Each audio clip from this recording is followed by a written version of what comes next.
ఈ రోజు 13వ పాసురము 8వ గోపికని లేపుతున్నారు. ఈ రోజు గోపిక నేత సౌందర్య కలర్ గోపిక. నిన్న మనం శ్రీరామనామం చెప్పుకుంటూ వచ్చారు కదా గోపికలందరూ. ఈరోజు కూడా శ్రీరామనామం పాడుకుంటూ ఇంకో గోపికలు అప్పుడే వచ్చారు.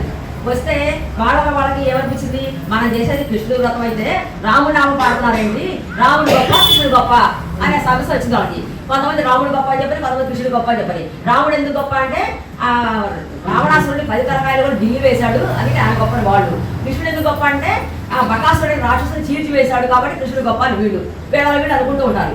అప్పుడు ఒక పెద్ద వృద్ధురాలు ఒక ముసలామ వచ్చింది. వచ్చి కాదర్రా మీరు కొట్టకపోవద్దు, ఇద్దరు ఒకటే, రాముడైనా ఒకటే కృష్ణుడైనా ఒకటే, పేర్లే మార్పు. వెనకటి రోజుల్లో కృష్ణుడు చిన్నపిల్లగాడ ఉన్నప్పుడు మన యశోదమ్మ కథ చెప్పేదట కొడుకు. ఎవరు చెప్తాం కదా, ఆ కథ చెప్తూ ఉంటే రాముడు గారి గురించి చెప్తూ రావణాసురుడు వచ్చాడు చేతనెత్తుకుపోయాడు అని చెప్పే మాట వచ్చేసరికి కృష్ణుడు ఎప్పుడే లక్ష్మణ బాణం తీసుకుని నన్ను పట్టం తీసుకుని అని చెప్పి లేచాడు, నేనే రాముడిని అని చెప్పి ఆయన చెప్పాడు చిన్నప్పుడే. ఇద్దరు ఒకటమ్మా మీరు పోవక్కర్లేదు అని చెప్పింది ఆ అవసరం. సరే అని కొన్నారు. ఇంత జరుగుతున్నా లోపల నుంచి గోపిక రావద్దంటే ఏంటి లేచి రావమ్మ అంటే తెల్లవారిని గుర్తేంటి అడుగుతామా, తెల్లవారిని గుర్తేంటి అడుగుతున్నావా.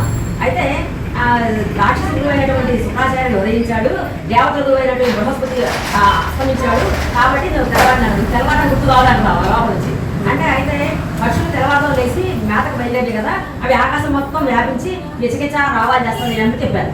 అప్పుడు ఆమె లేచి వచ్చి ఇక్కడ గోష్ఠి కలిసింది. ఈ రోజు రాము శ్రీరామ శ్రీకృష్ణ. ఈ రోజు ఒక ఆడవారు అనుకున్నాం కదా, ఈ రోజు ఆడవారు ఎవరంటే తోడవాడు కూడా ఆడవారు. నిన్న పొయ్యిగా ఆడవారు నిన్న జై శ్రీమన్నారాయణ.